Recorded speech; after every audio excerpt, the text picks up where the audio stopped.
Welcome, and thank you for being here. Find a comfortable position and allow yourself to settle.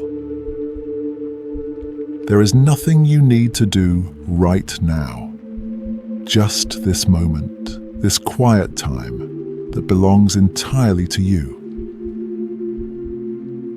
Let your body begin to release, your shoulders drop, your jaw relax, your breathing slow, naturally, effortlessly. For the next few hours, you're going to explore something fascinating, your subconscious mind.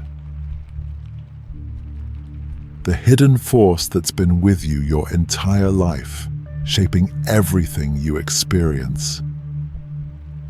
You don't need to concentrate, you don't need to remember, you don't even need to stay awake. Let the words wash over you like gentle waves. Your subconscious is listening, even when you slip into sleep. So breathe, relax, and let yourself be carried into the hidden world that guides you every moment, beginning now with a simple truth. Your brain decides before you are aware. Scientists have discovered that your subconscious mind makes decisions up to 7 seconds before your conscious mind becomes aware of them. Let that thought settle gently. Your awareness is simply catching up to choices already made deep within. Consciousness exists in a lag between stimulus and experience. There is a small, quiet gap, a fraction of a second, between what happens around you and when you actually perceive it. Your subconscious is already processing, already responding, while your conscious mind follows peacefully behind, like moonlight reflecting on water that has already moved. Consciousness functions for planning rather than immediate reaction. Your conscious mind isn't designed for split-second decisions. It's built for imagining tomorrow, for considering possibilities, for dreaming about what could be. While your subconscious handles the present moment effortlessly, your awareness drifts towards the future, planning, wondering, creating. Your brain uses 2 completely different thinking systems. One system is fast, automatic, intuitive, operating beneath your awareness like a steady heartbeat. The other is slow, deliberate, analytical. It's the voice you hear when you carefully consider something. Both are always present. Both are always working. One in the light, one in the shadow. And together, they guide you through each day. Your choices are shaped by hidden influences. Everything you decide is touched by memories you don't remember, by patterns formed long ago, by associations your conscious mind cannot see. Let yourself relax into this truth. You are guided by depths you cannot measure, and that's perfectly natural. Your prefrontal cortex gets overridden under stress. The thoughtful, rational part of your mind, the planner, the analyzer, it steps back when danger appears. In those moments, older, faster parts of your brain take control. This is ancient wisdom, survival instinct.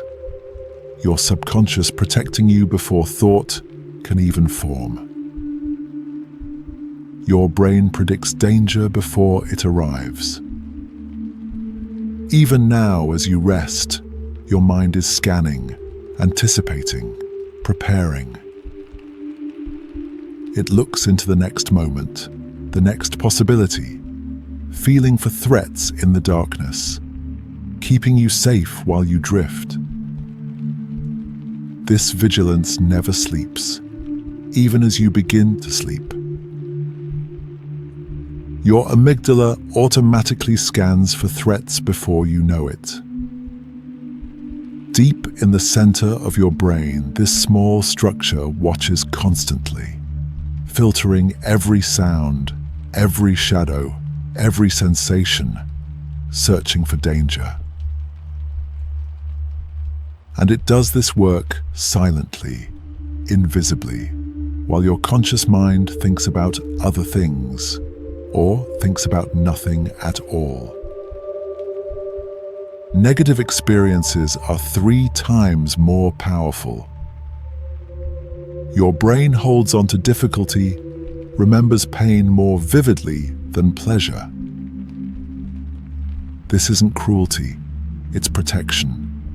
Your subconscious is learning from what hurt you, storing those lessons deep, so you can avoid that pain again. Let those old experiences rest now. They've taught you what they needed to teach. Scarcity creates powerful desires. When something feels rare, limited, slipping away, your subconscious responds with urgency, with longing. This ancient mechanism once kept you alive, made you reach for food, for safety, for connection when they were scarce. Even now, that same force moves through you, drawing you toward what seems to be disappearing. Notice it and breathe, knowing you have enough, right here, right now.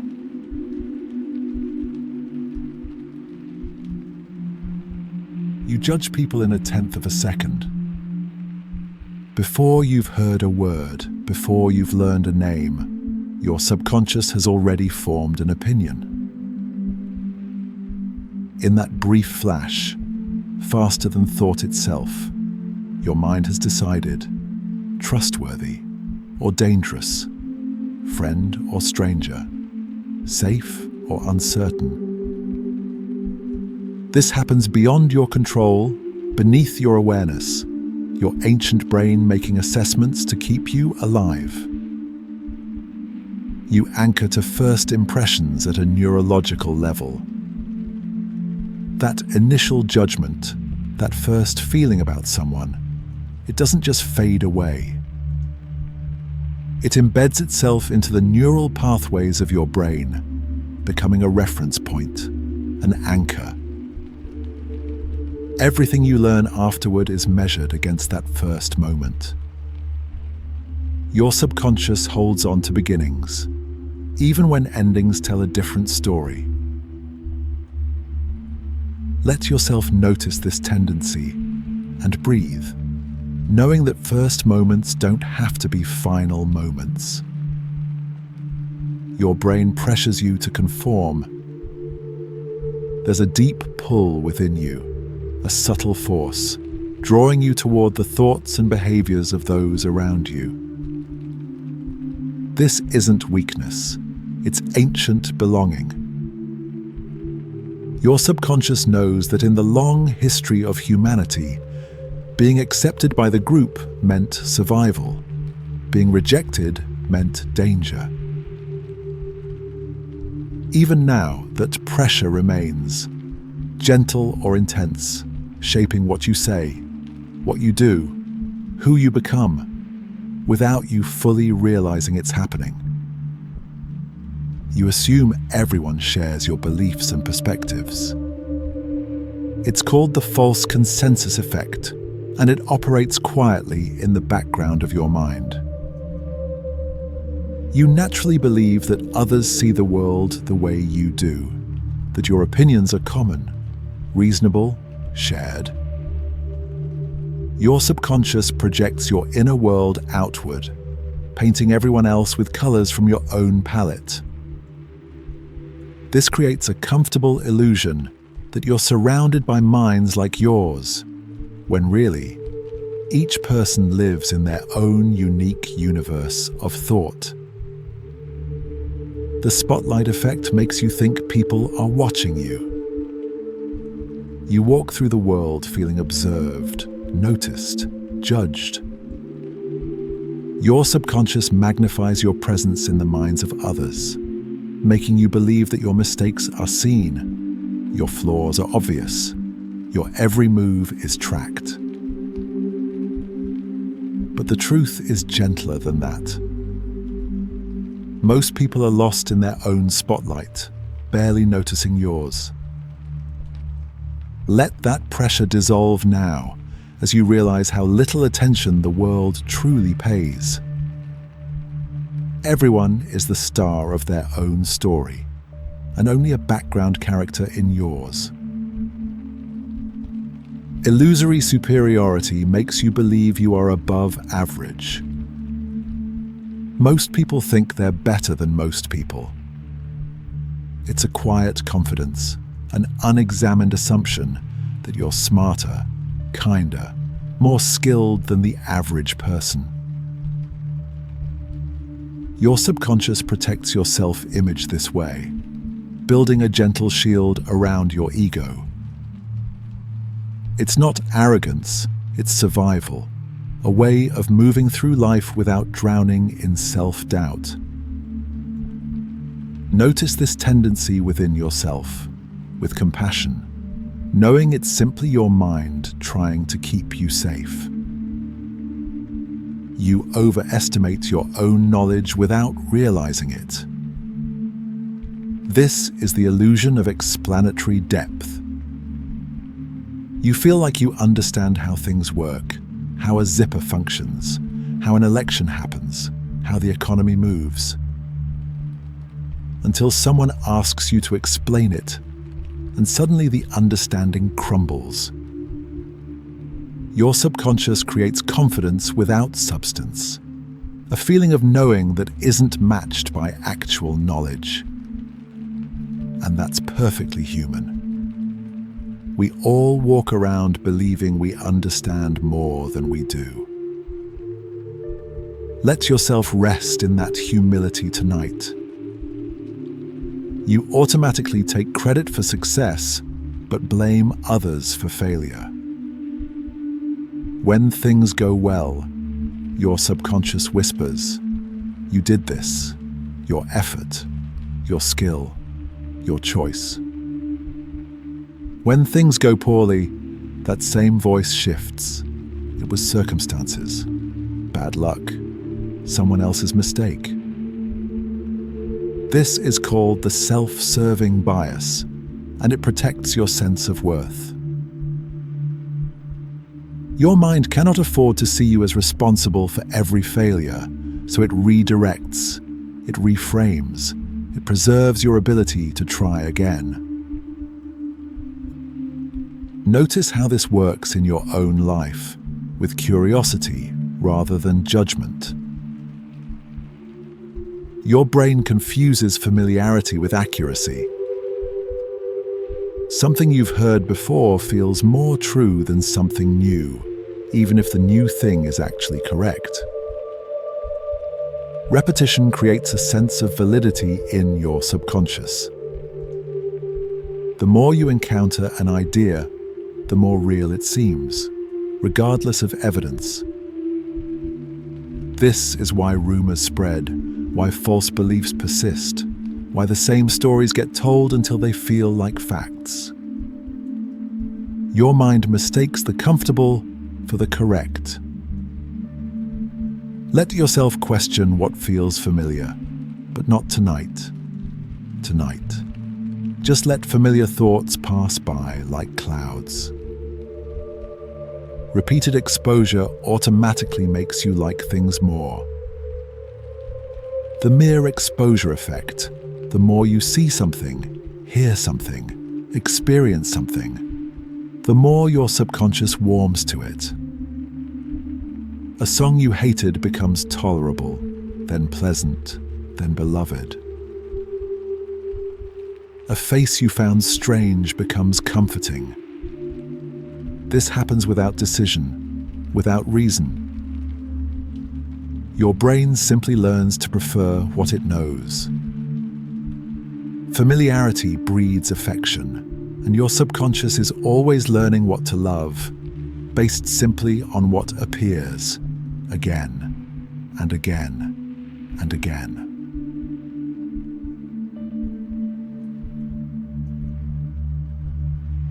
Your emotions can spread like viruses. When someone near you feels joy, anxiety, sadness, or anger, those feelings don't stay contained. They move through the air like something living, entering you without permission. Your subconscious absorbs the emotional states of others, matching them, mirroring them, becoming infected by them. This happens in families, in crowds, in quiet rooms with just one other person. You catch feelings the way you catch a cold, invisibly, automatically. And suddenly you're angry without knowing why, or peaceful because someone else is calm. Let yourself notice whose emotions you've been carrying and gently set them down. Your mirror neurons fire when you observe others. Deep in your brain, there are cells that activate not just when you act, but when you watch someone else act. If you see someone reach for a glass, your mirror neurons fire as if your own hand is moving. If you watch someone in pain, those same neurons light up, creating a shadow of that pain within you. This is how empathy is born at the neurological level. Your subconscious doesn't fully distinguish between your experience and theirs. You are wired for connection, built to feel what others feel, even from across a room. Your yawn response is controlled by mirror neurons. You see someone yawn, and suddenly your own mouth opens. Your breath deepens. You didn't choose this, you couldn't stop it. Those mirror neurons fired automatically, copying what they witnessed. This simple act reveals something profound. How much of your behavior is simply reflection?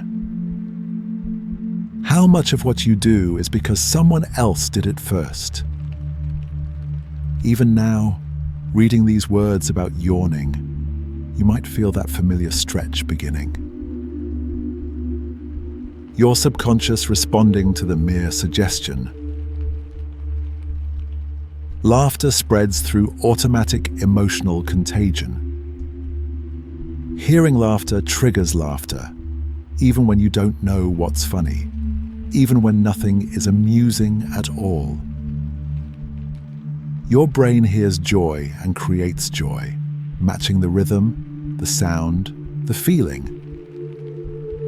This is your subconscious binding you to the group, syncing your emotional state with those around you. Laughter is social glue, and your mind applies it automatically, without thought, without choice, just pure, contagious connection. Your serotonin levels automatically shape thinking patterns. This chemical messenger, flowing through your brain, determines whether the world looks bright or dark, hopeful or hopeless. Whether you have enough serotonin or too little, it's not something your conscious mind controls. Yet it controls so much of your conscious experience. Your subconscious chemistry creates your mood, and your mood creates your thoughts, and your thoughts feel like reality. But they're just reflections of molecules moving in the darkness. Notice how your thinking shifts with your state, and know that thoughts are not always truth. Sometimes they're just chemistry. Wearable devices can monitor subconscious stress responses. Right now, technology can watch your body more closely than you can. Tracking your heart rate variability, your skin temperature, your breathing patterns, seeing stress before you feel it. Your subconscious speaks through your body, through tension you don't notice, through subtle changes in rhythm and temperature. And now, machines can listen to that language, translating what your body knows, but your mind hasn't realized yet. You are always communicating with yourself, always signaling, always speaking in the quiet language of sensation.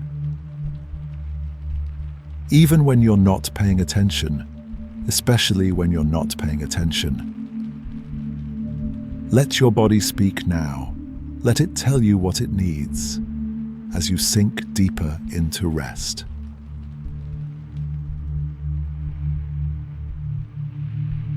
Your memories are constantly being rewritten.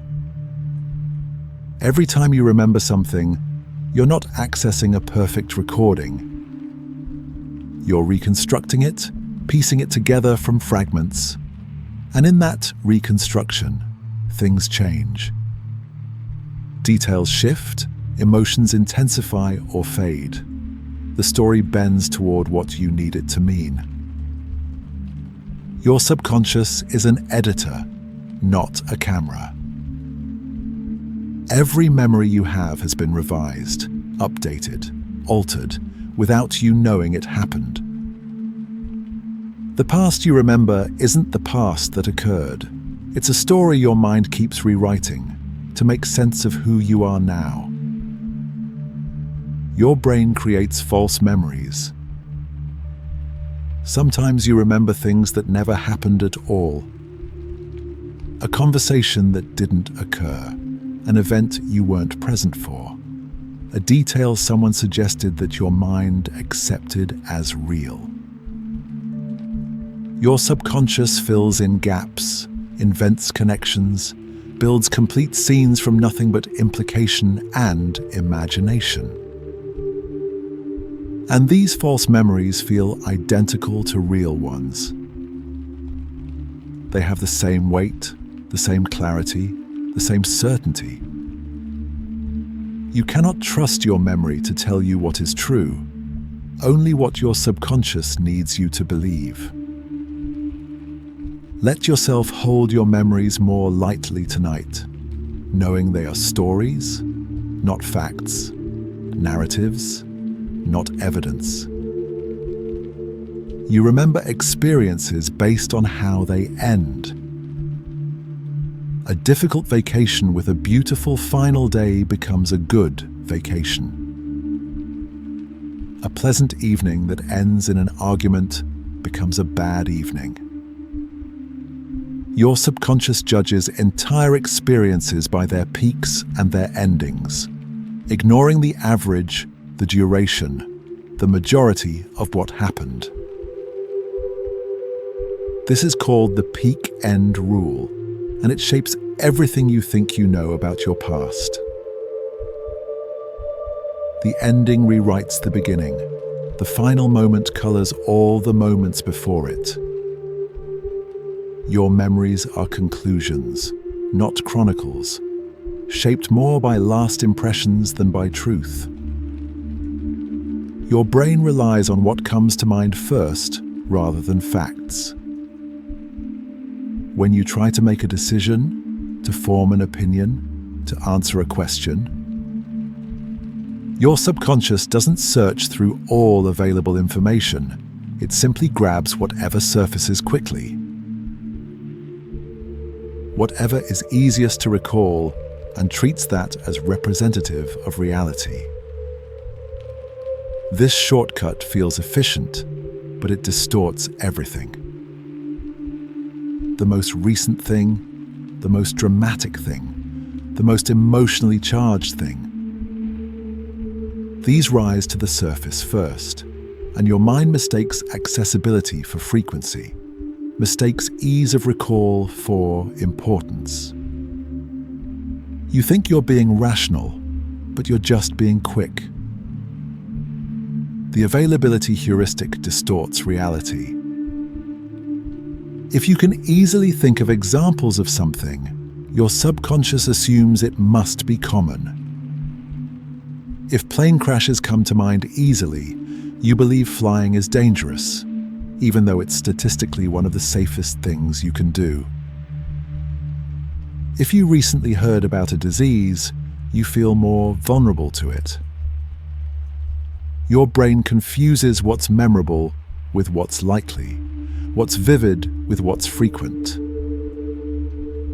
This mental shortcut saves time, but warps your understanding of risk, probability, truth. You live in a world shaped not by data, but by what your mind can easily retrieve. Notice how this works within you, and breathe, letting those easily recalled fears drift away like smoke. You believe vague statements about yourself are uniquely accurate. When someone tells you something general, something that could apply to almost anyone, your subconscious reads it as personal, as insightful, as specifically true about you. This is the Barnum effect, and it's why horoscopes feel so precise, why personality tests seem to see into your soul. Your mind takes ambiguity and fills it with meaning, projects yourself onto blank spaces, and believes the reflection is a portrait. You are so eager to be understood, so hungry to be seen, that you'll find yourself in almost anything and call it wisdom. Your brain reshapes reality to protect you. When the truth is too painful, when facts threaten your sense of self, your subconscious quietly edits them. It softens harsh memories, justifies your mistakes, reframes your failures as someone else's fault or as valuable lessons. This isn't lying, it's survival. Your mind cannot function under the full weight of unfiltered reality, so it adjusts, it cushions, it protects, creating a version of the world you can live in, a version of yourself you can accept. And right now, as you rest, let that protection do its work. Let your subconscious wrap you in its gentle distortions, in the merciful lies that help you sleep. Knowing that perfect truth isn't always what you need. Sometimes you just need comfort. And your mind knows how to provide it.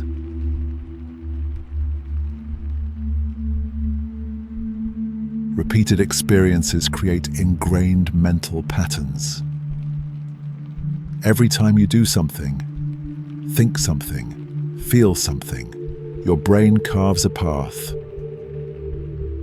And the more you travel that path, the deeper it becomes, until it's a groove, a channel, a river that pulls you along without effort. Your subconscious learns through repetition, building highways of habit that bypass conscious choice. This is why the same thoughts return, why the same behaviors emerge, why you find yourself doing things you didn't decide to do. The pattern is already there, worn smooth by 1,000 repetitions, and your mind simply follows it, effortlessly, automatically, again and again.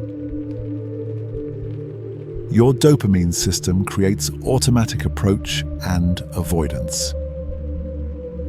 Deep in your brain, this chemical messenger is making decisions for you, marking certain things as good, as desirable, as worth pursuing, and marking others as bad, as threatening, as worth avoiding.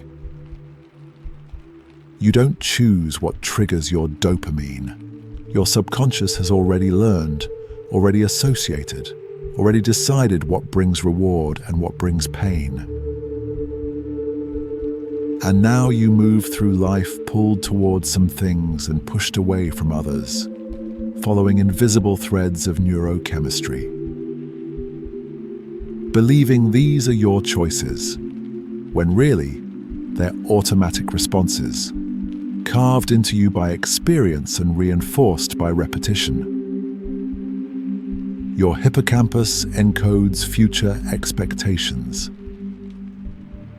This structure in your brain doesn't just store what happened, it predicts what will happen.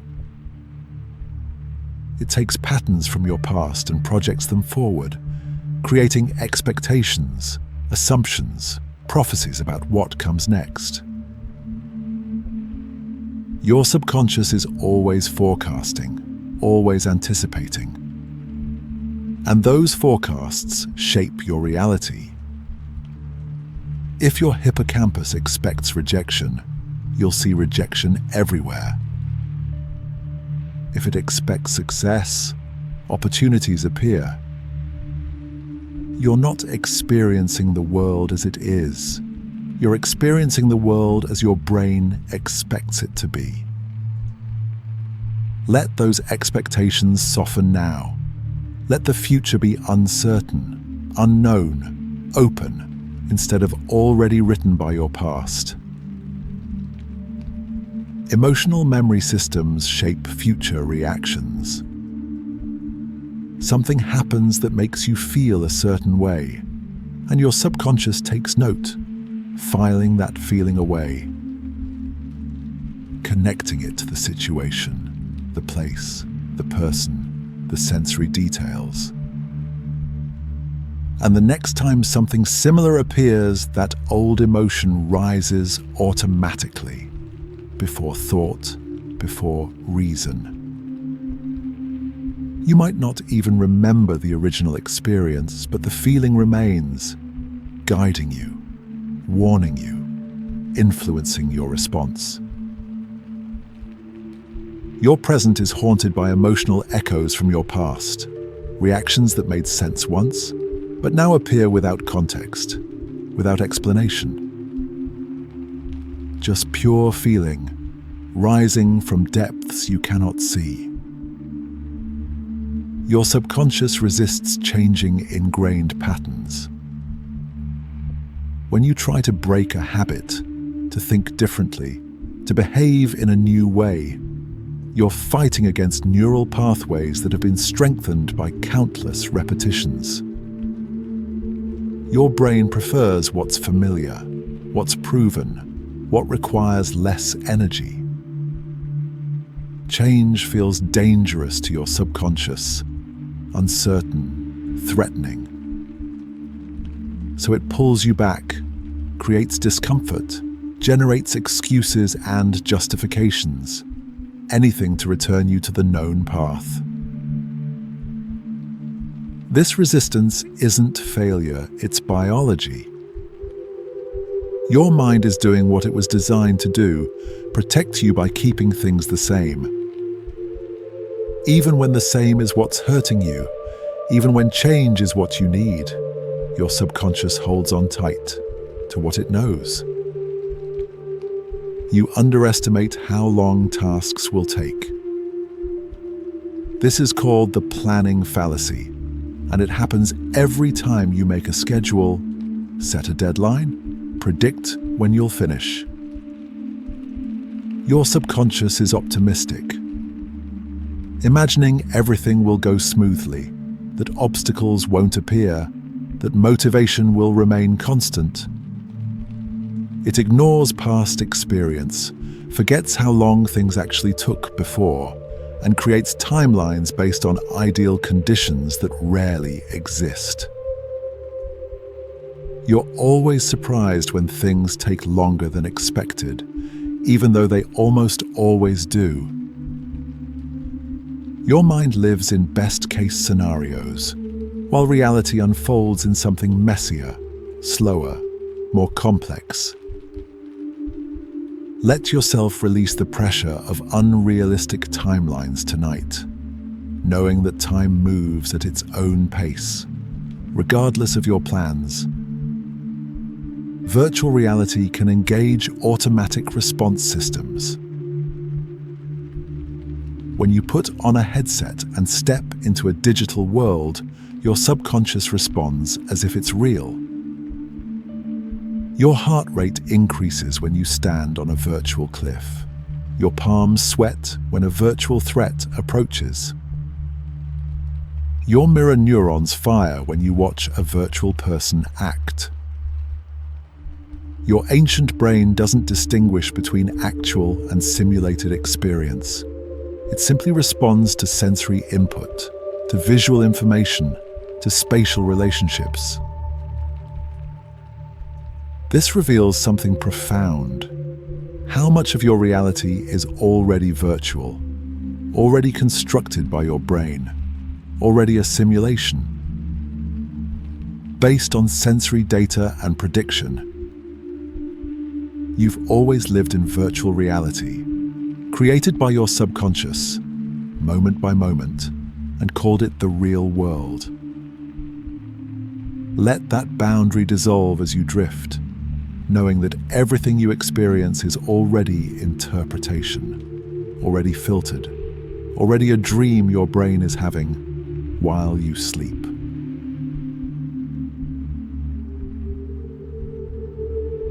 Mindfulness reveals subconscious patterns. When you pause, when you observe your own mind without judgment, you begin to see what's been running underneath all along. Thoughts that repeat, reactions that arise automatically, feelings that appear without invitation. Mindfulness is like turning on a light in a dark room. Suddenly visible are the shapes and movements that were always there. Your subconscious doesn't hide when you watch it. It simply continues. And in that continuation, you can finally see the patterns. The habits of thought, the automatic sequences, the invisible forces that have been guiding you. Notice them now, without trying to change them, just watching, just breathing, just seeing what has always been there. Journaling uncovers recurring subconscious themes. When you write freely, without editing, without planning, your subconscious speaks onto the page. And over time, patterns emerge. The same worries appear in different forms. The same desires circle back. The same conflicts replay with different characters, but identical dynamics. Your journal becomes a mirror, reflecting themes your conscious mind hasn't noticed, showing you what your subconscious has been trying to say. Over and over in every entry, waiting to be heard. You are writing the same story again and again with different words, until you finally read what you've been saying all along. Let those themes rest now, acknowledged, seen, no longer needing to repeat themselves while you sleep.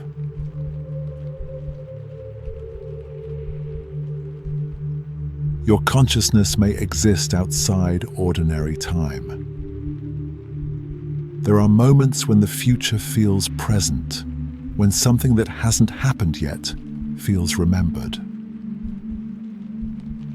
Your subconscious might not be bound by the linear flow of past to present to future. It might exist in a different relationship with time, experiencing what will be as if it already was. This isn't mysticism. It's a possibility emerging from physics, from quantum mechanics, from the strange nature of consciousness itself. Perhaps your awareness touches moments that haven't arrived yet, drawing information backward through time. Knowing before knowing is possible. Let yourself wonder about this as you drift, as time becomes less solid, less certain, less linear. Precognition works like remembering the future. Some researchers propose that your brain doesn't just predict, it actually remembers what's coming. Pulling information from tomorrow into today. This would feel identical to intuition, to gut feelings, to knowing something without knowing how you know. Your subconscious reaches forward, touches what will happen, and brings that knowledge back. Calling it a hunch, a premonition, a sense.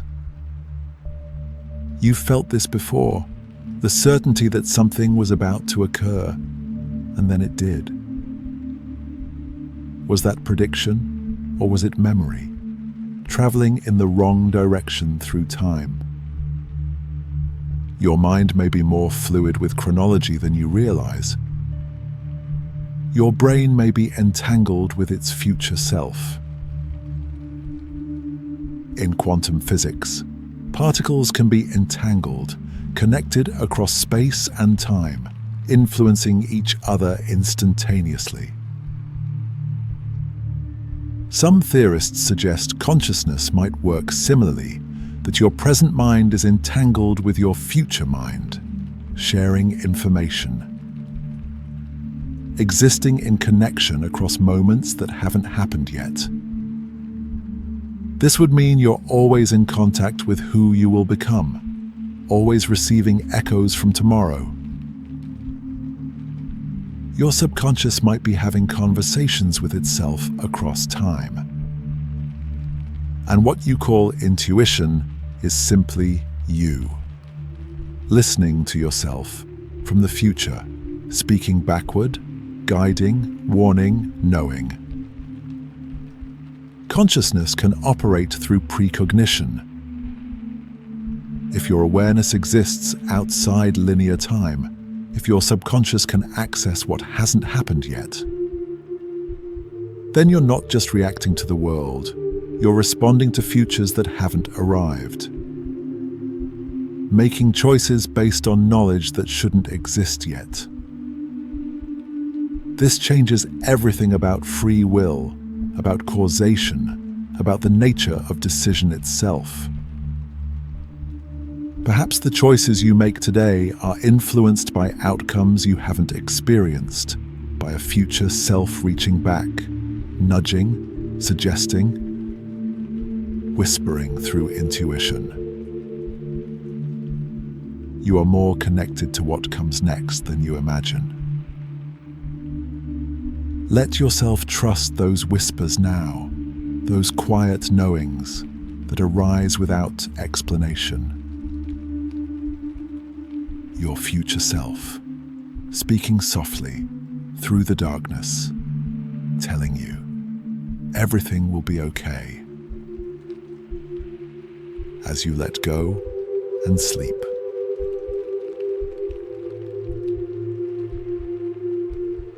Brain-computer interfaces decode preconscious thoughts. Right now, technology exists that can read your mind before you know what you're thinking. Electrodes placed on your scalp or implanted in your brain can detect patterns of neural activity, interpreting intentions before they become conscious. Your subconscious makes decisions, forms thoughts, prepares actions, and machines can see this happening. Translating electrical signals into predictions about what you're about to do, say, choose. The boundary between inner and outer is dissolving. What was once completely private, the silent space before thought, becomes word, is now readable, measurable, knowable to something other than you. Internal dialogue can be decoded from the parietal cortex. That voice in your head, the one narrating your experience, the one you think only you can hear. It leaves traces in a specific region of your brain. Scientists can now observe activity in the parietal cortex and reconstruct what you're silently saying to yourself. Your inner monologue is no longer truly inner. It's electrical patterns, data, something that can be captured and translated. Even your most private conversations with yourself are echoing outward in waves of neural activity, visible to those who know how to look. Let that inner voice quiet now. Knowing it's been speaking all day, let it finally rest. Neurons track decision-making during card games. Researchers have recorded from individual neurons while people play simple games, watching as specific cells fire when decisions are being made. Some neurons activate when you're about to bet high, others when you're about to fold. Your subconscious is making calculations, weighing probabilities, and individual cells are carrying out these computations before you consciously choose.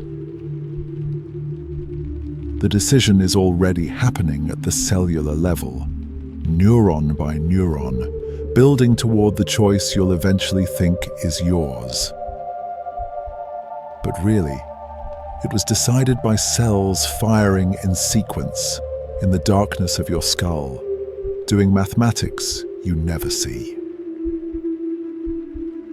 Neurons respond selectively to specific card values. Some neurons only fire when you see an ace, others only for a king. Specific cells in your brain are dedicated to specific meanings. Your subconscious has categorized the world, assigned neural representatives, created a map where individual cells stand for individual concepts. This is how your brain encodes reality, one neuron at a time, each one a tiny specialist, responding to its designated stimulus. And together, millions of specialists, creating your experience, your understanding, your consciousness. Built from individual cells that only care about one thing, and fire faithfully whenever that thing appears. EEG detects perception-related voltage changes. Every time you perceive something, every time a sensation enters your awareness, tiny voltage changes ripple across your scalp. These electrical waves can be detected by sensors, captured as data, analyzed for patterns. Your subconscious perception creates signatures, unique electrical fingerprints that reveal what you're experiencing, sometimes before you know you're experiencing it. The act of seeing, hearing, feeling is also the act of generating electricity. Your consciousness is electromagnetic, waves of charge moving through tissue, creating fields. And those fields tell stories about what's happening inside, stories that machines can now read. AI improves EEG reliability. The signals from your brain are noisy, messy, difficult to interpret. But artificial intelligence is learning to read them with increasing accuracy. Machine learning algorithms can filter out interference, detect subtle patterns, predict mental states. What was once ambiguous electrical noise is becoming clear communication. AI trained on thousands of brain scans can now look at your EEG and understand things about your subconscious that you don't understand yourself. The machine sees patterns you cannot see, knows your mind in ways you cannot know it. Two forms of intelligence, one biological, one artificial, meeting at the boundary of consciousness, learning to speak each other's language. Neural signatures of psychiatric symptoms can be tracked. Depression, anxiety, obsessive thoughts.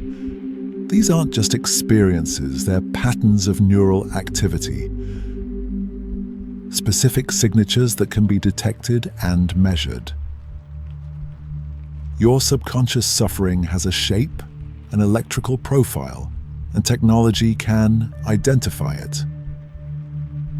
This means your mental state is no longer invisible, no longer something only you can report. It's data, observable, trackable over time. Scientists can watch your brain and know when symptoms are worsening, when treatment is working, when your subconscious is struggling, even if you say you're fine. The hidden landscape of your mental health is becoming visible, mapped by machines that never sleep. BCIS can adjust neural activity in real time. Brain-computer interfaces don't just read, they write. They can detect undesirable patterns of neural activity and immediately stimulate your brain to counteract them. If your subconscious is spiraling into anxiety, the device can intervene, sending signals that shift your neural state, pulling you back toward balance. This is closed-loop feedback, your brain being monitored and adjusted automatically, continuously. Your subconscious is no longer entirely your own. It's part of a system that includes technology, that watches and responds, maintaining you, the way a thermostat maintains temperature, adjusting, correcting, never asking permission, just keeping you stable. Foundation models of brain activity are being built. Just as AI learned language by training on vast amounts of text, it's now learning brain activity by training on vast amounts of neural data. These foundation models are beginning to understand the general principles of how brains work, how neurons relate to thoughts, how patterns correspond to experiences. Soon, AI will have a deep model of human consciousness, able to predict, interpret, maybe even generate mental states. Your subconscious is being translated into mathematics, into algorithms, into something an artificial mind can understand and manipulate. The boundary between human and machine intelligence is not just blurring, it's disappearing. As both learn to speak the same language, the language of neural patterns, electrical whispers that carry everything you are. Whole brain interfacing is the future. Right now, interfaces connect to small regions, read from limited areas, but the vision is total coverage. Thousands of electrodes, monitoring your entire brain simultaneously. Every region, every network, every pattern of activity, visible and accessible. Your whole subconscious, mapped in real time, readable, readable, adjustable. This future is closer than it seems. The technology is advancing rapidly. And soon, the boundary between mind and machine will not exist. Your thoughts will flow seamlessly into computers. Computer signals will flow seamlessly into your thoughts. And consciousness will become something shared, distributed, no longer confined to your skull, but extended into devices, into networks, into spaces that aren't physical at all. Multiple BC. Companies have tested devices in humans. This isn't science fiction. It's happening now. People are walking around with computers connected to their brains, controlling cursors with thought, typing by imagining letters, playing video games with neural signals. Their subconscious intentions translated into action in the digital world without moving a muscle. And these are just the first experiments, early prototypes. The technology will improve, become smaller, more powerful, more integrated. Until one day, perhaps soon, brain-computer interfaces will be as common as smartphones. And your subconscious will be constantly connected, constantly online, constantly in conversation with machines that know your mind as well as you do, maybe better. Let that future wait, for now, as you disconnect. As you return to the pure experience of your own consciousness, alone, private, beautifully isolated in the quiet darkness of sleep.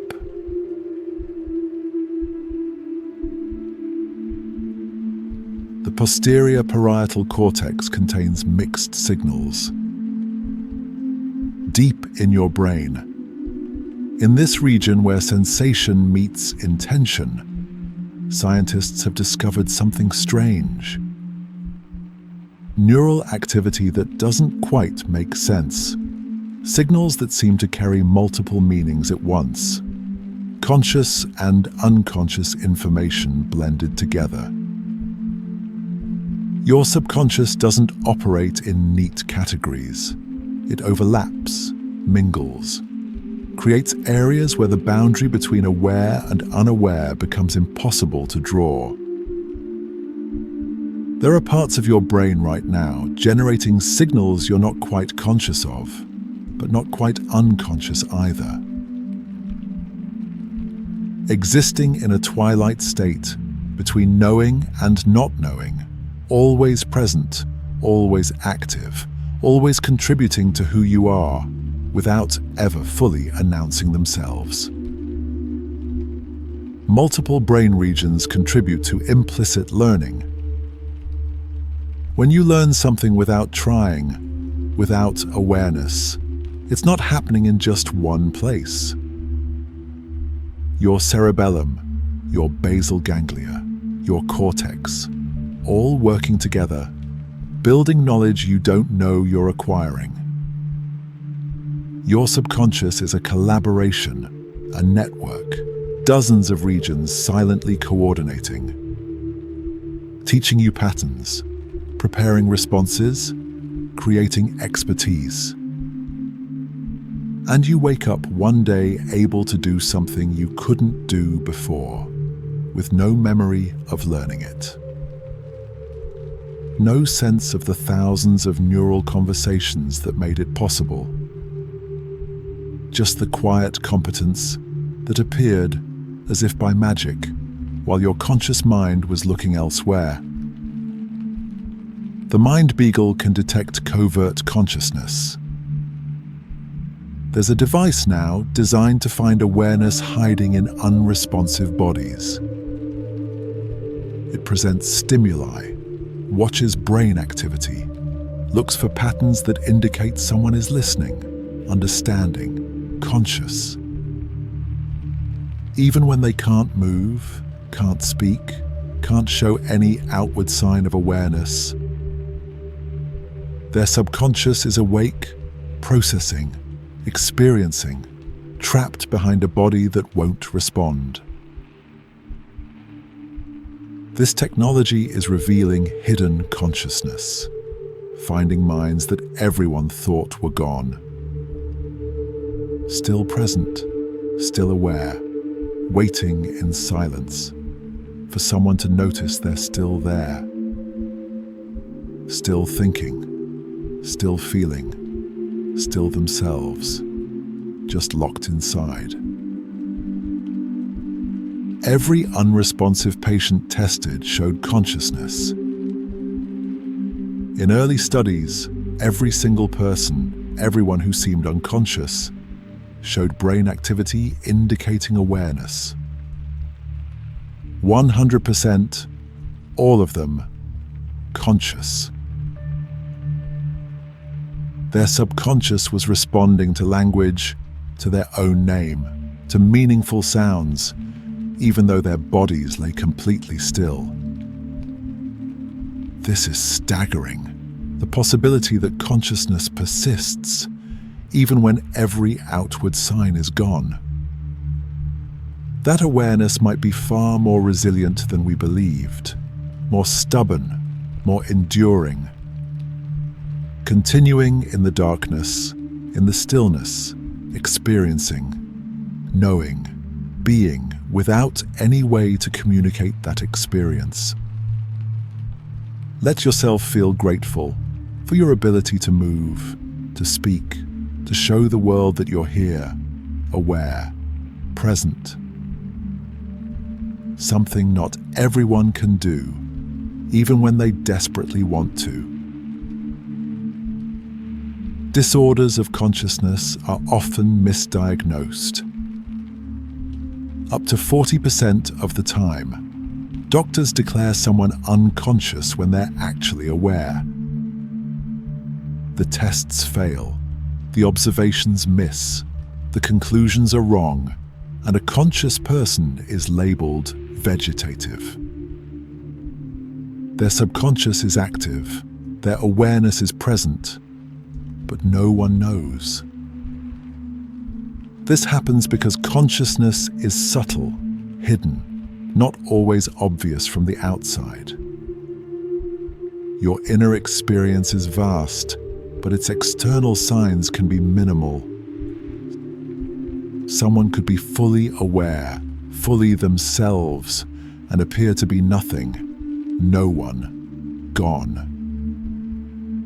This reveals how mysterious consciousness truly is, how difficult to detect, how easy to miss, even when you're looking directly at it. Your subconscious is more private than you realized, more protected, more capable of existing in complete concealment. Witnessed by no one except itself, alone in the darkness, still conscious, still here, just invisible to everyone else. While you rest now in your own private awareness, knowing you're still here, still present.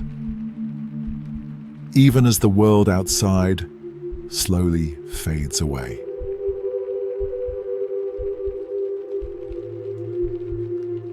Consciousness evolved in stages. Your awareness didn't arrive all at once. It built itself slowly, over millions of years, layer upon layer. Each stage adding new capabilities, new depths. Your subconscious is ancient architecture, rooms built at different times, for different purposes, all connected now. All working together, but carrying traces of their origins. You contain evolutionary history in the structure of your mind. The oldest parts still active, still essential, supporting everything that came after. Your consciousness is a collaboration across time between versions of awareness separated by eons, all present in you right now as you rest. Early consciousness began with survival responses. The first glimmers of awareness, The earliest forms of consciousness were simple, basic, just enough to detect threat and opportunity, to move toward food, away from danger. Your most ancient subconscious, the deepest layer, still does this work. Scanning, reacting, keeping you alive with strategies older than language, older than thought, older than everything you consider human. This primal awareness runs continuously, never stopping, never sleeping, even now.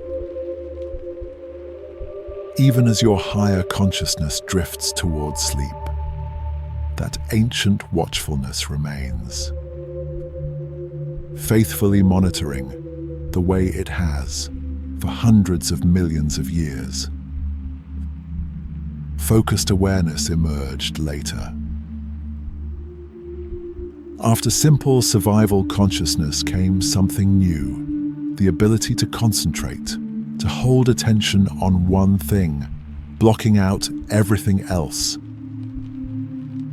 This is a more recent development in evolutionary time, a refinement, a specialization. Your subconscious learned to create a spotlight, illuminating one small area while leaving the rest in darkness. This capacity for focus, for selective attention, it feels natural now, but it's actually sophisticated. A trick your brain learned to manage overwhelming complexity by ignoring most of it and examining just a tiny piece, with intensity, with care. Let that focus dissolve now. Let your attention spread out, diffuse. Returning to the earlier state where everything is present, nothing is chosen, just broad, soft, ancient awareness. Self-reflection emerged last. The newest layer of consciousness, the most recent evolutionary development, is your ability to think about thinking. To observe yourself, to know that you know. This meta-awareness, this capacity to step back and watch your own mind, is rare in nature, fragile, expensive in terms of neural resources. Your subconscious had to become complex enough, layered enough, to create this loop, this feedback. Where part of you watches another part of you and reports back. This is what makes you human, this reflexive consciousness, this mirror turned inward. But it's also exhausting, demanding, and right now, it can rest. You don't need to watch yourself, to analyze, to reflect. Just let that newest layer go quiet, returning to simpler forms of awareness, older, easier, more peaceful. Self-referential feedback is central to consciousness. Your awareness depends on loops, signals that circle back, information that refers to itself. Your brain monitors its own activity, creating patterns that monitor patterns, thoughts about thoughts. This recursion, this endless self-reference, is what generates the feeling of being someone, of having an inner life. Your subconscious is talking to itself constantly in circular conversations, each part informing other parts, which inform the first part again. Creating stability through feedback, creating you through self-observation. You are a loop, a strange loop, consciousness examining consciousness, endlessly. But loops can unwind, can slow, can come to rest. Let the feedback quiet. Let the self-reference fade. As you drift towards states where you're still aware, but not aware that you're aware. Still conscious, but not conscious of consciousness. Just being. Without the loop, without the mirror. Simple, ancient, whole. Conscious states show beta and gamma synchronization. When you're awake and aware, when consciousness is fully present, certain brain waves dominate. Beta rhythms, gamma oscillations, rapid frequencies, neurons firing in sync across distant regions. Creating coherence, binding your experience into unity. Your subconscious uses timing, rhythm, synchronization to create the seamless feeling of now. Everything happening in your brain right now is separated by space, by function, by purpose. But it all feels like one moment, one experience, because of these rhythms, these waves of electrical activity pulsing together, coordinating. But as you relax, as you prepare for sleep, these fast rhythms slow. Beta gives way to alpha, gamma fades, and your consciousness changes, becomes less unified, less focused, more dreamlike. Let those rhythms slow now. Let the synchronization dissolve. As different parts of your brain drift into their own timing, their own rhythm. No longer bound together, just floating, separately, peacefully, into sleep. Sensory inputs trigger neuronal avalanches. When a sensation enters your brain, a sound, a touch, a flicker of light, it doesn't just activate one neuron. It triggers a cascade, an avalanche, where each activated neuron activates others, which activate others, spreading, amplifying, creating waves of activity that flow through neural networks. Your subconscious is constantly experiencing these avalanches, these storms of activation that begin small and grow and eventually fade. This is how information propagates, how a tiny input becomes a conscious experience. Through amplification, through spreading activation, through avalanches that sweep across your brain, leaving awareness in their wake. And right now, as external sensations diminish, as the world grows quiet, the avalanches grow smaller, gentler, less frequent. Your brain settling, calming, fewer storms, more stillness.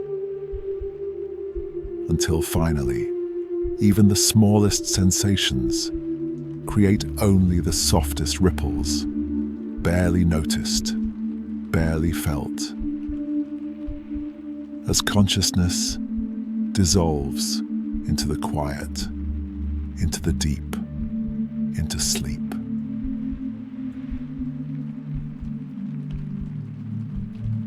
Cortical microcolumns contain around 100 neurons. Your brain is organized into tiny pillars, vertical structures, each one a miniature processor, containing roughly 100 cells working together. These microcolumns are fundamental units, building blocks, and your consciousness emerges from millions of them, coordinating, communicating, creating patterns larger than any single column could produce. Your subconscious is modular, made of repeating units, like a honeycomb, each cell similar, but together creating something extraordinary, complex, aware.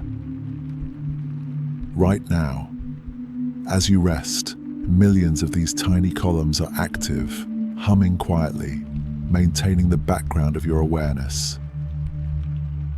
Even as you drift, even as consciousness fades, they continue their work faithfully in the darkness.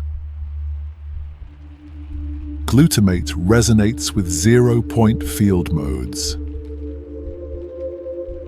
At the quantum level, the smallest scale of reality, there's a field of energy that exists everywhere, even in empty space, the zero-point field. Fluctuating, vibrating, always present. And glutamate, the most common neurotransmitter in your brain, the chemical that excites neurons, may resonate with these quantum fluctuations. Your subconscious might be coupled to the quantum vacuum, drawing energy, information from the deepest level of physical reality. This connection between brain chemistry and quantum physics, between thought and the foundation of the universe, suggests consciousness isn't just biological. It's fundamental, woven into the fabric of existence itself. You are not separate from the quantum field. You are an expression of it, temporarily organized, briefly aware, but always connected to the vibrating foundation of everything. Coherence domains form in the brain. Under certain conditions, water molecules in your brain can synchronize, billions of them oscillating together, creating regions of quantum coherence, where particles behave collectively, not individually, losing their separate identities, becoming one quantum system. Your subconscious might rely on these coherence domains, using quantum effects to process information in ways classical physics can't explain. This isn't metaphor, it's measurable physics, happening in the wet, warm, complex environment of your living brain. Quantum coherence, the same phenomenon that makes quantum computers possible, may be occurring naturally in you, supporting consciousness, enabling thought, creating the mysterious bridge between matter and mind. Let yourself imagine billions of molecules moving as one in perfect synchrony inside you right now. Coherence domains protect quantum coherence. Normally, quantum effects are fragile, destroyed instantly by heat, by interaction, by the chaos of the everyday world. But coherence domains create shields, protecting quantum states from decoherence, allowing them to persist, even in the warm, noisy environment of biological tissue. Your subconscious might be using this protection, maintaining quantum superpositions, entanglements, coherences, long enough to perform computations. This means your consciousness might be genuinely quantum, not just chemical, not just electrical, but operating on principles that defy classical understanding. Your thoughts might exist in superposition. Your decisions might involve entanglement. Your awareness might be fundamentally quantum. Protected by these domains, these islands of coherence in the sea of thermal noise, that is your living brain. Intracolumnar microwave fields modulate neurons. Inside those tiny cortical columns, electromagnetic fields oscillate at microwave frequencies, and these fields influence the neurons, modulating their activity, synchronizing their firing, creating coordination without direct physical connection. Your subconscious uses electromagnetic fields, invisible, intangible, to bind neurons together to create coherence across space. These fields aren't side effects, they're functional, carrying information, shaping activity, linking parts of your brain through resonance. You are not just cells, you are also fields, electromagnetic patterns, extending beyond the physical boundaries of neurons, creating a substrate for consciousness that isn't purely material, but energetic, wave-like, distributed through space, as much as through tissue. Excitatory-inhibitory balance controls consciousness. Your brain exists on a knife edge between too much activity and too little. Excitatory signals push neurons to fire, inhibitory signals hold them back, and consciousness requires precise balance. Too much excitation leads to seizures, chaos. Too much inhibition leads to unconsciousness, silence. Your subconscious maintains this balance continuously, adjusting, compensating, walking the narrow line where awareness is possible. This balance is delicate, dynamic, constantly shifting, and right now, as you prepare for sleep, the balance is shifting. Inhibition increasing, excitation decreasing, moving away from the critical point where consciousness exists, toward the quieter state where awareness dissolves and sleep begins. Let that shift happen naturally. Let inhibition rise. Let excitation fall. As your brain finds its way to unconsciousness, to rest, to the deep silence beyond awareness. Phase transitions determine conscious states, like water freezing into ice or evaporating into steam. Your brain undergoes phase transitions, sudden shifts from one state to another. Consciousness, unconsciousness, REM sleep, deep sleep. Each is a distinct phase, a different organization of neural activity. And the transitions between them are sharp, critical. Your subconscious doesn't gradually fade into sleep. It undergoes a phase transition, a sudden reorganization, where the patterns that support awareness collapse and new patterns emerge that support restoration, integration, dreaming.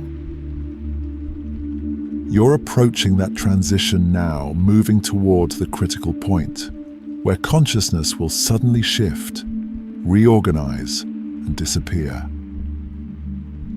Replaced by sleep, in an instant, a moment of transformation that you won't quite notice, because the you that notices will already be gone. Self-organized criticality enables consciousness. Your brain operates at the edge of chaos, not too ordered, not too random, but balanced perfectly between them. This state is called criticality, and it emerges spontaneously through self-organization, without external control. At criticality, Your brain can respond to tiny inputs with large effects, can process information maximally. Your subconscious maintains itself at this edge through feedback, through adjustment, through constant tuning, and consciousness exists only there, only at criticality.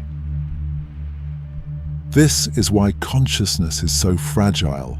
It lives on a knife edge between stability and disorder. A narrow region where awareness becomes possible, briefly, beautifully, before conditions shift and consciousness transforms into something else. Unconsciousness deviates from critical dynamics. When you fall asleep, your brain moves away from criticality. The dynamics change, become more regular, more ordered, less responsive, less complex. Your subconscious is no longer walking that knife edge. It's stepped back into safer, simpler territory, where awareness isn't possible, but restoration is. And that's where you're headed now, toward the ordered simplicity of deep sleep. Where your brain can rest, can repair, can integrate without the demanding complexity of consciousness. Let yourself move away from that edge. Let criticality fade. Let the dynamics simplify, become regular, predictable, peaceful. As consciousness dissolves, an unconsciousness arrives, gentle, complete, taking you deep into the ordered silence of sleep.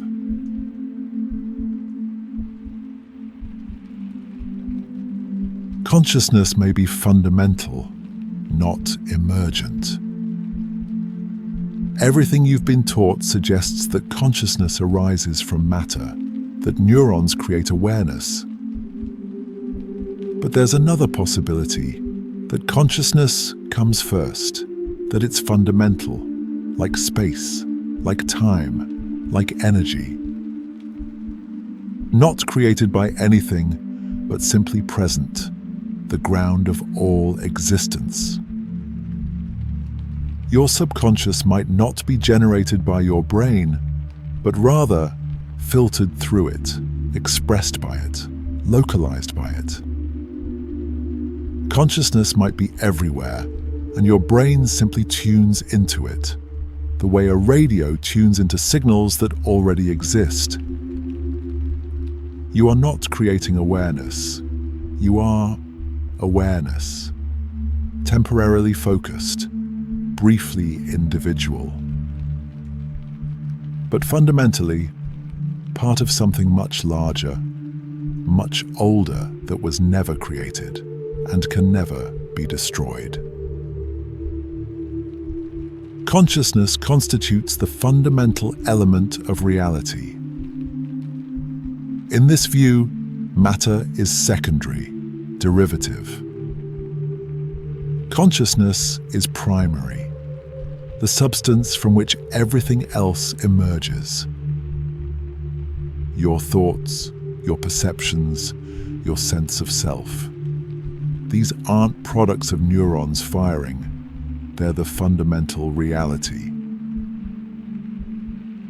And neurons are patterns within consciousness, not the other way around. Your subconscious isn't in your brain. Your brain is in consciousness. This inverts everything, makes mind primary and matter secondary, makes awareness the foundation and physical reality the construction. You are not a body that happens to be conscious. You are consciousness that happens to experience having a body. The universe isn't a physical place that somehow produced awareness. It's awareness itself, experiencing physicality, and you are one of its perspectives, one of its dreams, one of the infinite ways. Consciousness knows itself. Individual minds are part of a larger field. Your consciousness might not be truly separate from others. You feel isolated, contained in your skull, private, but this might be illusion. All minds might be regions within one vast field of consciousness, connected underneath, sharing a foundation. Your subconscious might extend beyond your brain, overlapping with others, participating in something collective, universal.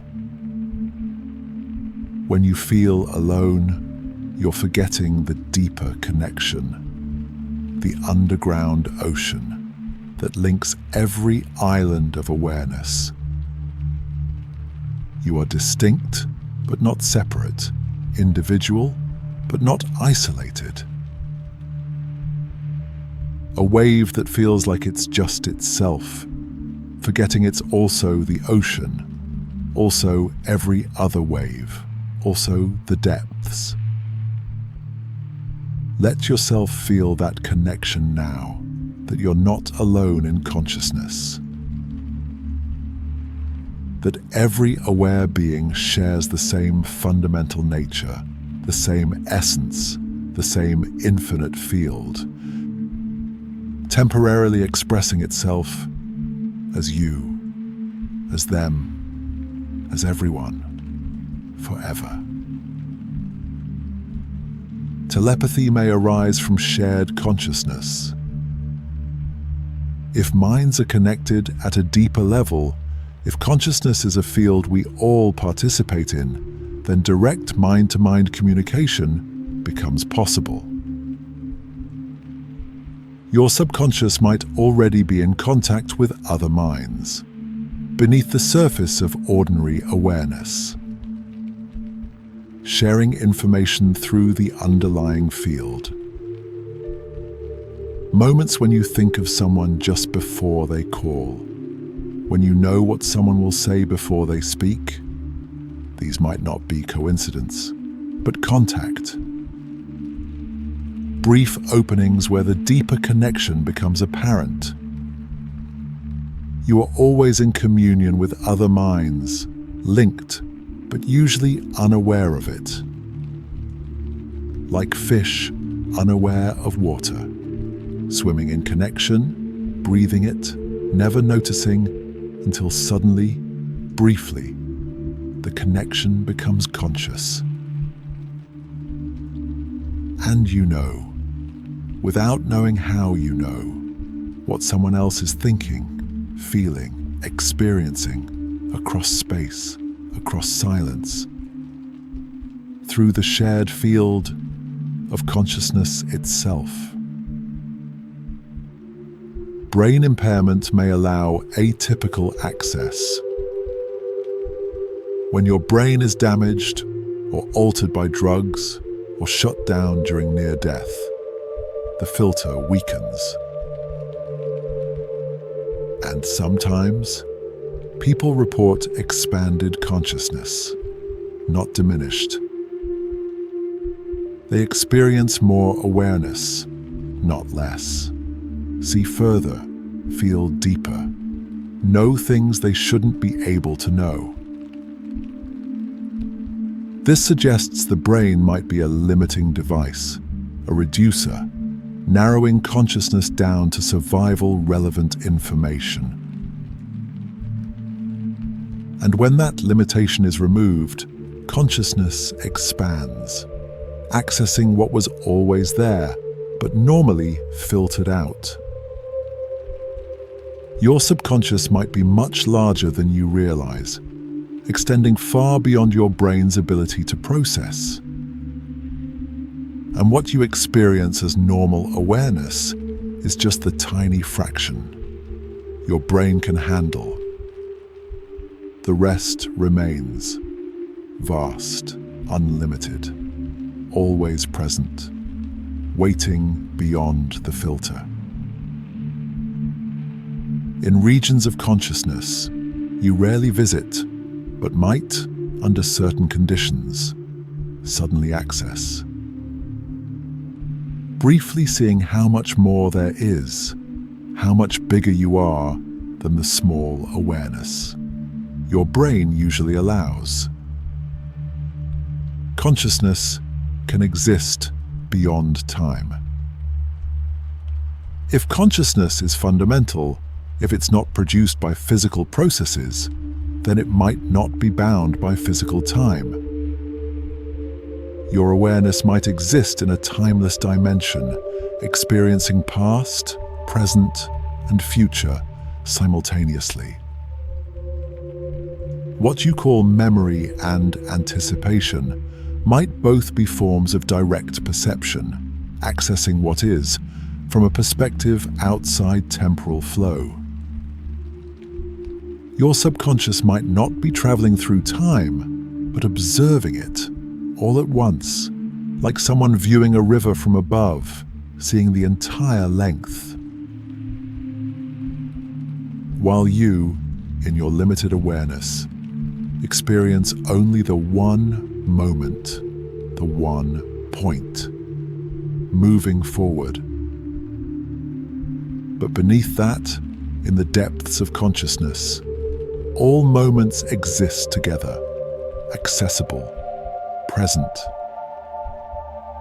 and sometimes in dreams, in intuitions, in strange knowings, you touch that timeless awareness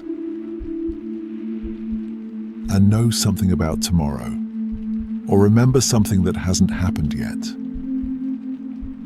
Because in the deepest consciousness, it's all now, it's all present, it's all visible to the awareness that exists beyond time. The brain couples to the 0-point field. At the quantum level, empty space isn't empty. It's filled with fluctuating energy, the 0-point field, the quantum vacuum, humming with activity. And your brain, particularly the water in your brain, might be coupled to this field, resonating with it, drawing from it. Your subconscious might be an interface between your neurons and the quantum vacuum, between local biology and universal physics. This coupling could explain non-local effects, connections across space, access to information that shouldn't be available. Your consciousness isn't isolated in your skull. It's connected through the 0-point field to everything, everywhere. The quantum foam underlies all reality, and you're connected to it, coupled to it, part of it. Your awareness extends through quantum channels, touching the foundation of physical existence, the vibrating sea, from which all matter emerges and to which it returns eternally. Selective excitation of ZPF modes is required. The 0-point field contains infinite potential, infinite information, but to access specific aspects, your brain must excite specific modes. Your subconscious does this through precise neural activity, through coherence domains, through electromagnetic fields, tuning into particular quantum fluctuations, the way a radio tunes to particular stations.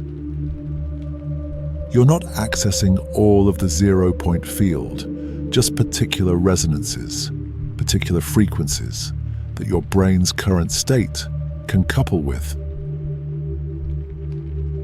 And different states of consciousness, different neural patterns, couple to different modes, accessing different information.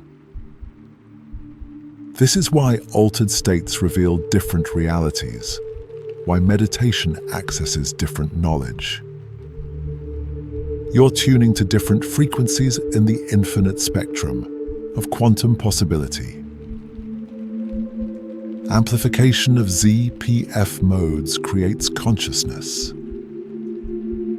When your brain selectively couples to zero-point field fluctuations and amplifies them through synchronized neural activity, consciousness emerges.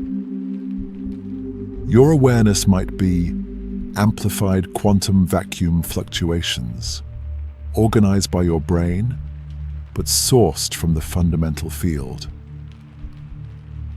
This means your thoughts, your experiences, your sense of being, all arise from the quantum foam, from the deepest level of reality. Amplified until they become experience, become awareness, become you. You are quantum vibrations, made loud enough, coherent enough, organized enough to know themselves, to be conscious. And right now, as you fall asleep, that amplification is decreasing, the coupling is weakening. The zero-point field modes are returning to background noise, and consciousness, sourced from quantum fluctuations, is fading, dissolving back into the field, into the vacuum, into the infinite potential from which it arose and to which it returns every night, only to emerge again when you wake, amplified once more, briefly conscious, briefly aware, before dissolving again into the quantum sea, the eternal field, the ground of all being, where consciousness rests, between dreams, between thoughts, between moments, in the timeless, infinite darkness of pure potential, pure awareness, pure being, without form, without boundary, without separation, just consciousness itself, fundamental, eternal, home.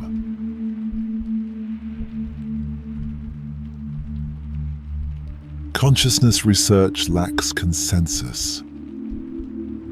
After decades of study, hundreds of theories, thousands of experiments, scientists still cannot agree on what consciousness is, how it works, where it comes from. Every approach reveals something, but none explain everything. Your subconscious remains mysterious, even to those who dedicate their lives to studying it. This lack of consensus isn't failure. It's a sign of how profound the mystery truly is. Consciousness might be too fundamental to explain, too close to see clearly, like trying to use your eyes to see your eyes. The subject and object collapse into one. The investigator and the investigated are the same, and this creates a paradox, a circle that science hasn't yet learned to navigate. Let yourself rest in that mystery, knowing that not everything needs to be explained. Some things can simply be experienced, lived, without understanding, just presence, just awareness, just this, whatever this is. Construct-based approaches are emerging. Rather than seeking one unified theory, researchers are now exploring consciousness as a multidimensional construct. Something with many aspects, many components, each measurable, each real, but none sufficient alone. Your subconscious might be like color, not one thing, but a spectrum, many dimensions, combining to create the full experience. This approach acknowledges complexity, embraces multiplicity, stops searching for the single explanation, and instead maps the territory, measures the dimensions, builds understanding piece by piece. Consciousness might be irreducibly complex, and that's okay. The map is growing, the dimensions are being discovered, and slowly, carefully, science is learning to describe what cannot be simplified, what cannot be reduced, what must be understood in its full, rich, multidimensional complexity. QED explains phase transitions.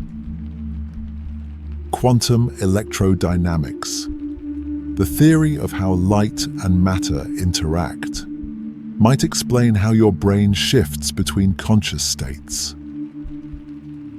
Phase transitions, those sudden changes from awareness to sleep, from waking to dreaming, might be quantum phenomena,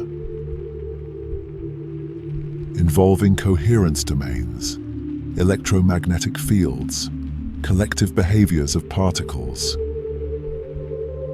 Your subconscious state changes aren't gradual, they're critical, sudden, quantum. And QED provides the mathematics, the physics, to describe these transitions, to predict them, to understand them.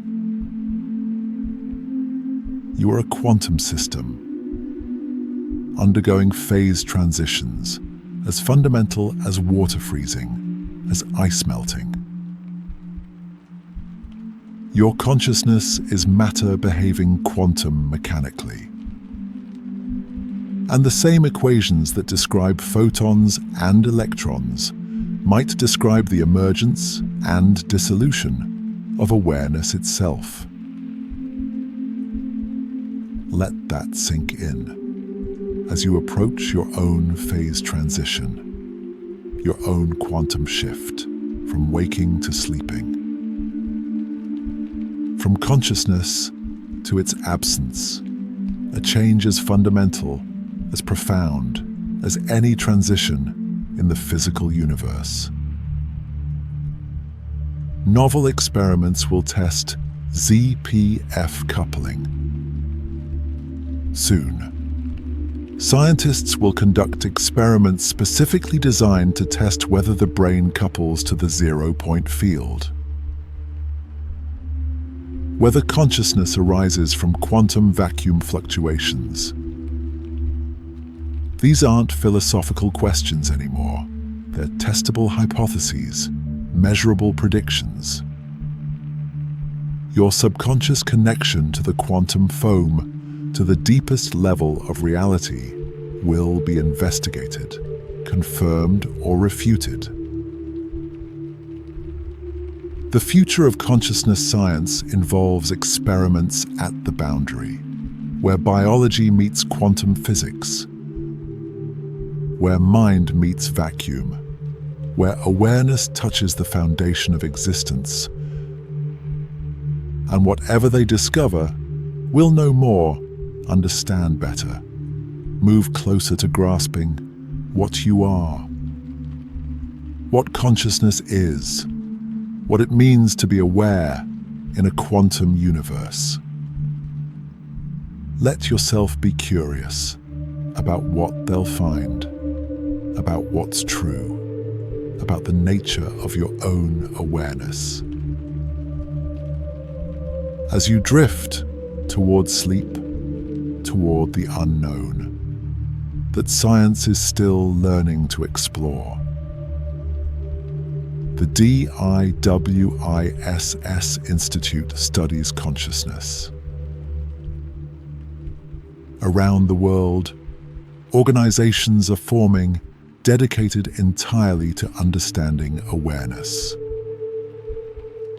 The DIWISS Institute and others like it bring together neuroscientists, physicists, philosophers, mathematicians, all focused on the hard problem, the mystery of subjective experience. Your subconscious is being studied seriously, rigorously, from every angle. These institutes represent a shift. Consciousness is no longer taboo, no longer dismissed as irrelevant. It's recognized as fundamental, as perhaps the most important scientific question. How does awareness arise? How does experience happen? What is it like to be? These questions are being asked, explored, funded, pursued. And slowly, collaboratively, understanding is growing. The mystery isn't solved, but it's being engaged, respectfully, carefully. With the recognition that consciousness, your consciousness, everyone's consciousness, deserves to be understood. As deeply as matter, as carefully as energy, as seriously as space and time. Non-dual philosophy is merging with physics. Ancient wisdom traditions, particularly from the East, have long taught that separation is illusion, that all is one. And now, quantum physics is discovering similar truths. Entanglement, non-locality, observer effects. These suggest reality isn't made of separate things, but of relationships, connections, wholeness. Your subconscious might be rediscovering what mystics always knew: that you're not separate from the universe, you're an expression of it. Physics and philosophy are converging, meeting at the understanding that consciousness and cosmos are intimately linked, perhaps identical. The mathematical equations and the meditative insights are pointing to the same truth. You are not in the universe. You are the universe, temporarily experiencing itself as you. Let that convergence continue as you drift, as boundaries dissolve, as the distinction between self and world fades into the deeper truth of unity, of wholeness, of non-separation. Early physicists explored consciousness, first ideas. Schrödinger, Heisenberg, Pauli, the founders of quantum mechanics, they took consciousness seriously. Wondered if mind played a fundamental role, if the observer was essential to reality. These weren't mystical speculations, they were responses to their own discoveries. Your subconscious might have been on their minds, in their equations, influencing their interpretations. They saw that observation affects reality, that consciousness cannot be separated from the physical. And they wondered deeply about what this meant.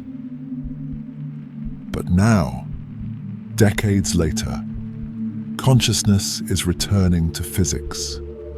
Their questions are being asked again. The circle is closing, and we're discovering that those early physicists might have been right. To take consciousness seriously, to consider it fundamental rather than incidental to the nature of reality. The proton, neuron, and golden ratio are linked. There are strange numerical relationships appearing across scales.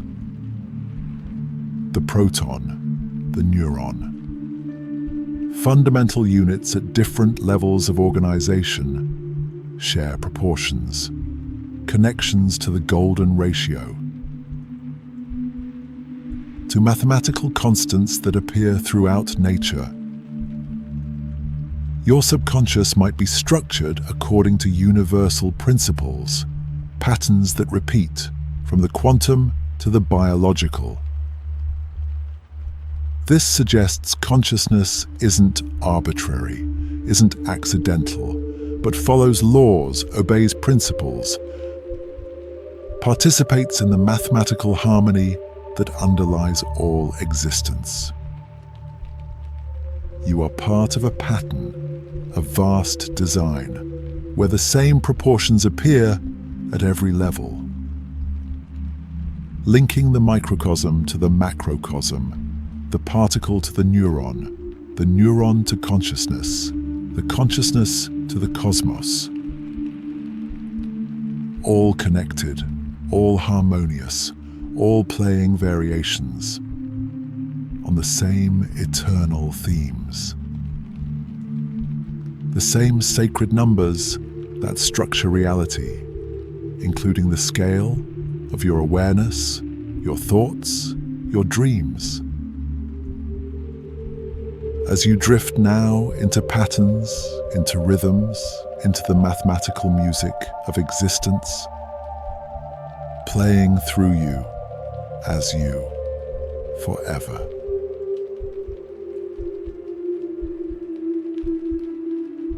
Consciousness is older than once believed. For so long, we thought awareness was recent, a late development, something that appeared only when brains became complex enough. But the evidence is shifting, suggesting consciousness might be ancient, primordial, might have been present from the beginning or before the beginning. Your subconscious isn't a recent invention, it's an ancient inheritance, older than humanity, older than life, perhaps as old as the universe itself. You carry within you an awareness that has always existed, that witnessed the formation of stars, the birth of planets, the emergence of everythings. Consciousness might not have evolved. It might have been there all along, waiting, observing, being. And you are its current expression, its present moment, in a story that began before time itself. Let yourself feel that age, that depth, that profound continuity, connecting you to everything that ever was, through the thread of awareness that runs through all of it, unbroken, eternal. Consciousness may underlie time and matter. What if everything you think is fundamental? Time, space, matter, energy. What if these emerge from consciousness rather than consciousness emerging from them? What if awareness comes first and creates or experiences into being the physical universe? Your subconscious might not exist in time. Time might exist in consciousness.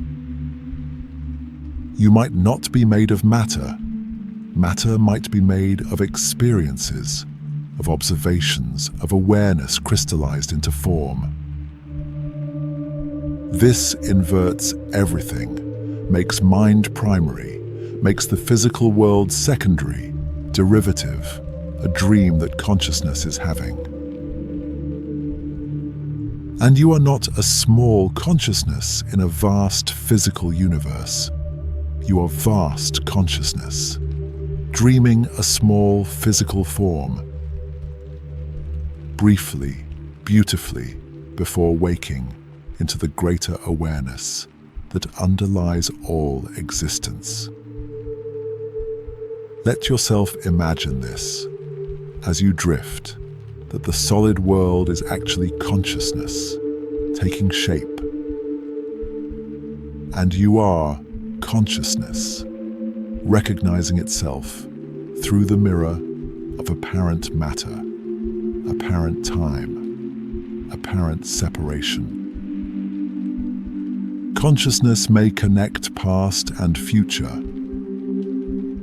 If awareness exists beyond time, then past and future aren't separate. They're different directions in a landscape consciousness can navigate. Your subconscious might be in contact with other moments, other versions of you, earlier, later, all existing simultaneously, all accessible through the timeless dimension of awareness. When you remember, you might be touching consciousness at an earlier point. When you anticipate, you might be touching consciousness at a later point. And both are equally real, equally present, just in different temporal locations. This means you're always connected to who you were and who you will be through the continuous thread of awareness that doesn't move through time, but contains it, observes it, experiences all of it at once from the eternal now that is consciousness itself. Let past and future dissolve into this eternal present, where everything exists, together, accessible, unified, in the timeless awareness that you've always been and will always be. Your subconscious shapes nearly everything you experience. Throughout this journey, through all these facts, one truth keeps returning. Most of your life happens beneath awareness. Your decisions, your perceptions, your emotions, your memories, your beliefs, your reactions, all shaped by processes you don't see.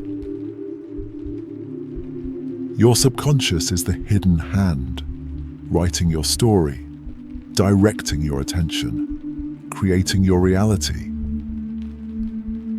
And understanding this, really seeing it, changes everything. You become humble, recognizing how little you consciously control. You become curious, wondering what's really driving you, what patterns are operating, what hidden influences are shaping each moment. You become compassionate toward yourself and others, knowing that everyone is guided by depths they cannot see, by forces they didn't choose, by subconscious currents flowing beneath the surface of all our lives. Let yourself acknowledge this, the vast influence of what you cannot see, and find peace in it. Knowing you don't have to understand everything, control everything, be aware of everything, to be okay, to be whole, to be exactly what you are. Understanding it changes how you live. When you know that your subconscious makes decisions before you're aware, you hold your choices more lightly. When you know that your memories are reconstructed, you trust them less absolutely. When you know that your emotions spread to others, you become more mindful of what you carry. When you know that your brain filters reality, you become curious about what you're missing. Your subconscious becomes not an enemy to overcome, but a partner to understand, a depth to explore, a mystery to befriend. And in that befriending, that gentle curiosity, that compassionate awareness, you find freedom, not through control, but through acceptance. Through knowing that you're guided by wisdom older and deeper than conscious thought. And you can trust that, rest in that, allow that as you do right now. Letting your subconscious take over completely. Letting it guide you into sleep, into dreams, into the restoration you need. Trusting the intelligence that operates beneath awareness, that has kept you alive, kept you growing, kept you becoming. Without your conscious effort, just working quietly, faithfully in the darkness, as it does now, carrying you deeper into rest, into peace, into the vast subconscious realm where healing happens, where integration occurs, where you become without trying, without knowing, just being, just resting, just allowing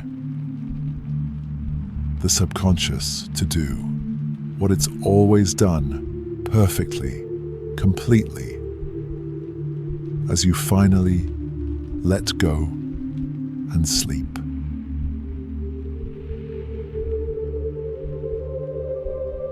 The journey of discovery is complete.